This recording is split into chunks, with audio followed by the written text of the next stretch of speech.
My name is Aaron Lopresti. I've been a comic book artist, a commercial illustrator, and a writer for over 25 years. And this is my YouTube channel.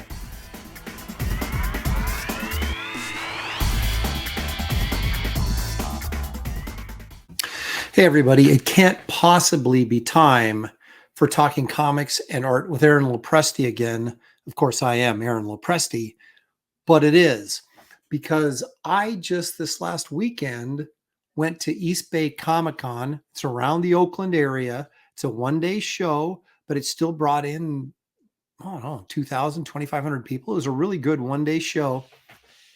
And I picked up a few things, even though it was only there for one day. And I was behind my table, signing books, selling artwork, talking to people. I still managed to creep away from my table for a few minutes and pick up a couple of things. Let's see what I got. All righty. Thankfully, I don't have to open anything this time. So I am just going to flip this over, though, to give kind of a nice little reveal. One of the other guests at the show, there were several. Chris Marinan was there, used to draw Nova, those of you guys who remember back in the 90s. Barry Bostwick, actor, was there. Sam Jones, Flash Gordon, was there. John Flesk's Publishing was there. We'll get to him in a minute. But one of the other guys that was there, Steve Lealoa, famous inker and artist for Marvel Comics, among other things. You might best remember him for his work on Howard the Duck. Now, this is Steve's inking over Frank Bruner. This is page number 1 from Howard the Duck number 1. And this is an actual reproduction, or I should say a reproduction of the actual first page of Howard the Duck. You got the Andisha paste up there. Look, you got the writing up at the top there. Number 1, January 76. Look at that. So apparently Steve got a copy of this, and he said he made this big heavy-duty print of it, was able to go in and retouch up the coloring on it, and then he was selling it as a print. And there it is, signed by Steve right there. Someone came over to my table, was looking at my books, and they had this in their arm, and I was like, where in the heck did you get that? And they said, well, Steve's got him over at his table. And I went, oh, so I ran over there and got one. Steve's a great guy, super nice guy. Has plenty of really great stories back from his time at Marvel in the 70s and then into the 80s. But one of the things he told me was that he had got, he was very young when he started on Howard the Duck, and he kind of got thrown to the wolves because he had Frank Bruner for the first 2 issues. Then he had John Buscema on the 3rd issue, and then got Gene Colan on the 4th issue. So he had to run the gamut there pretty darn quickly of some pretty legendary names. But anyway, I'm a huge Howard the Duck fan, and I could not pass this up. So this will go into my print file. I don't know if I'll ever be able to find room to put it up on the wall, but boy, this is something I love Howard the Duck so much, and this classic stuff with Lealoa and Bruner is pretty awesome. So anyway, that's one of the things I picked up. Now, I mentioned John Flesk's, and I went over there to buy a book, and this isn't the book I went to buy, but we'll show you that last. But he did have some dinged, damaged books. And he's like, hey, I can't really sell these. Do you want one? And I went, yeah, sure. So this is Frank Cho. You got to be careful because Frank's stuff can get a little spicy. This is a nice book of just black and white Frank Cho illustrations. Frank, of course, is awesome and an awesome artist, fun-loving guy. And look at that horse. I guess that's like death or something there. Just tremendous artist. Some nice werewolf action there. Sorry for the glare, man. These are really glossy pages. I love this I mean, it's disgusting because he's kind of eating this guy and disemboweling him, but I just love the way the werewolf is kind of chomping down on that arm. It's got that turn of the head there. You know, Frankenstein versus what appears to be some werewolves here. I mean, this book is just, look at this. Creature from the Black Lagoon sketch. Pen and ink, pen and ink, I'm sorry. He does not use a brush. It looks like he uses a brush, but he doesn't. I love that Nosferatu drawing too. I'm jealous. I need to do a better Nosferatu drawing. Keep up with Frank. Bride of Frankenstein, that's kind of saucy. Very nice. So anyway, there's a lot of good stuff. Look at this pen and ink stuff. Jeez. So I wonder, where does he have the time to do all this illustration stuff? It's crazy. There's some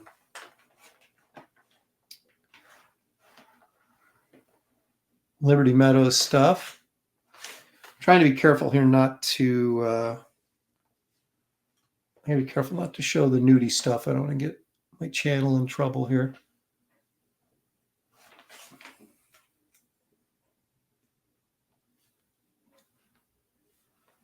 That's kind of cool. Of course, it's colored over here digitally, but very nice piece there. These Kong and dinosaurs. That's the kind of stuff I love. You know, the figure work, the girly stuff is nice, but I much prefer the monsters. Look at that one there. King Kong just beating the crap out of a T-Rex. Some more T-Rexes there. Anyway, John Flesk does a great job with art books. And, well, anyway, that's a nice little preview of Frank's book, Pencil and Ink. And he also gave me this art of Gary Gianni, who I love Gary's stuff as well. It's very, very much a traditional old painter illustration style that would feel like, you know, from the turn of the century, I mean, the 19th to the 20th century. And this apparently is all George R.R. Martin's Seven Kingdoms stuff. And so there's some pen and ink in there, and you can look at the very Joseph Clement Cole looking pen and ink work. That's the stuff of his I really dig, this very, very old illustration kind of feel. And it is very, if you don't know who Joseph Clement Cole is, look him up, because it's very much like this type of stuff. But there's also a lot of color work in here, you know.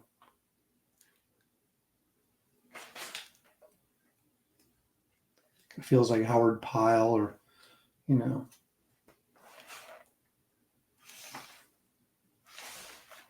Let's see if we can find some more color stuff. And there's some nice pencil stuff. And it shows his whole process from doing his color sketches to the finished paintings a lot of times. Look at this. A dragon up in there. Very nice. Look at that. So there's a bunch of this type of medieval dragon, you know, Game of Thrones type stuff going on in here. Some pencil drawings for some roughs and things. That's from the Savage Tales of Solomon Kane, 1998, when he did an illustrated book in very similar style to this one. Just some great stuff. There's some of his Prince Valiant strips.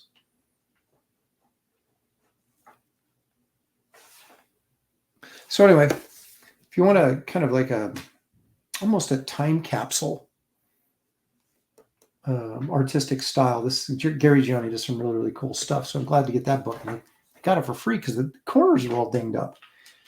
Now this one I didn't get for free. This is what I went over there to get originally, was the Art of Arthur Adams. So this is something he did on Kickstarter. And of course, being the collector I am, I had to get the signed edition. There's also a paperback of this. but I got these signed. Sorry about the ripping tape noise. Ugh. Tape stuck to my fingers. Let's take a look at this now.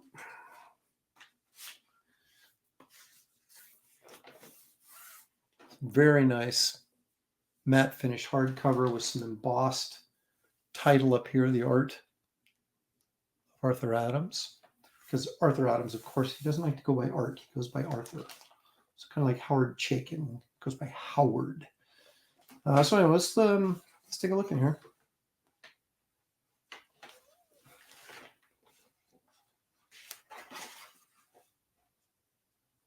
Self-portrait. It's funny. A lot of this stuff is Marvel art. Classic Wolverine piece. You guys remember that? I can't remember what cover that was off of, but oh look, there's some pictures of Arthur being complacent, not complacent, but contemplative. Ugh. Look at my tray. Although my drawings don't turn out as good as Arthur's, I'm not sure what's going on there. So we got some nice pictures there. Look at this. Look at this old stuff here. Marvel tryout pages from 1982. Are you kidding me? How cool is that?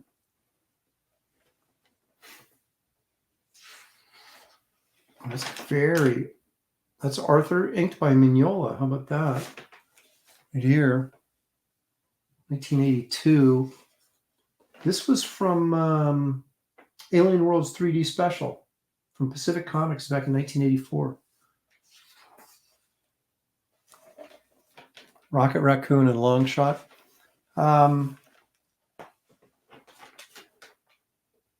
So it's not all, it looks like that's some commission work or something.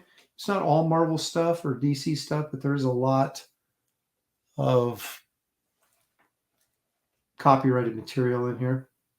Work that he did for, like I said, Marvel and DC. That's Tom Strong cover there. What was that girl's name? Tom Strong's Terrific Tales, but that character was, Joni Future, that's right. Did those for Wildstorm. The Thundercats stuff.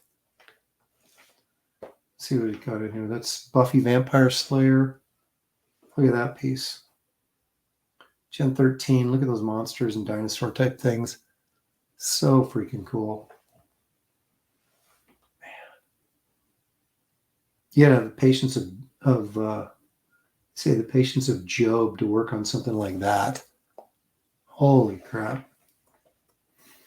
Monkey Man and O'Brien, some Star Wars. Look at that DC showcase. Jeez. Remember that he did like 3 issues of Fantastic Four it was the new Fantastic Four, Spider-Man, Ghost Rider, Wolverine, and the Hulk. Crazy. Crazy stuff. Is that Astro? What's that dude's name? Ultraman. Astro Man. Joker. Some more DC. You got some blue lines, some layouts and stuff. God, that's cool. This is a great book. Now you can get this book if you did not order it from the Kickstarter. It is available through Flesk Publishing. Look it up on the interwebs, folks, and you'll be able to order right from his book site. But where's my? Oh, that's the signature there. I thought that was a print at first, but that's actually Arthur's signature. So I do have the signed edition. So anyway, guys, that's what I picked up at the East Bay Comic-Con this past week, put on by my old friend Steve Wyatt. And Steve Morger is involved in that as well. Those are the guys that used to put on the big WoW Comic-Con in San Jose. So anyway, some terrific pickups. I'll be looking at these for many, many days to come. There's nothing quite as special as an artist is to look at other great artists' work and kind of get inspiration from it. And that's what I intend to do with these. Hey, thanks for joining me. Please hit the like and subscribe button. Allows me to grow the channel and continue to bring you invigorating content just like this.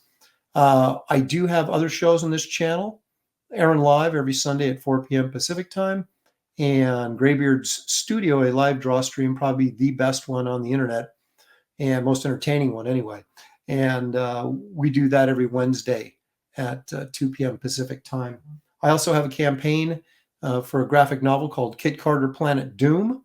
You'll find the link in the description of this video. It'll take you right there. You can check that out. If you haven't backed that book, you might want to take a look at it and see if it's something you'd be interested in. But thank you all for joining me, and we'll see you next time right here on Talking Comics and Art with Aaron Lopresti.